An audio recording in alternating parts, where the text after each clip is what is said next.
poids lourd qui a embouti 3 voitures dans une zone de travaux.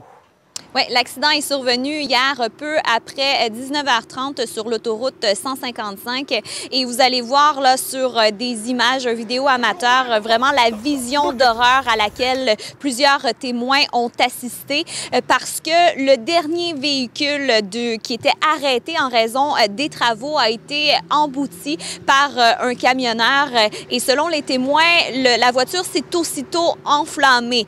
Donc, la personne qui était au volant du véhicule, d'ailleurs, on ne sait toujours pas s'il s'agissait d'un conducteur ou d'une conductrice, est restée prisonnière dans son véhicule pendant qu'il y avait des flammes. Donc, ça s'est déroulé, je le disais hier, à 155. C'était juste avant des travaux. Donc, les véhicules étaient immobilisés. On s'est rendu sur place aujourd'hui et on a pu voir là que la zone de travaux était tout de suite à la sortie d'une courbe et selon un témoin de l'accident, également des automobilistes qui sont passés par là récemment, trouvaient que c'était une zone qui était dangereuse et se questionnent sur l'efficacité de la signalisation. Aussitôt qu'il y a du trafic et que ça commence à congestionner, oui, il est déjà trop tard.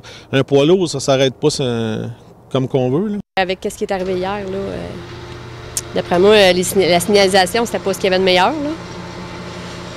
Est-ce que vous avez été déjà témoin de gens qui arrêtaient à la dernière minute? Oui, ça braquait raide. C'est arrivé une couple de fois qu'on regarde dans le miroir et on voit ça arriver vite, puis c'était épeurant un petit peu.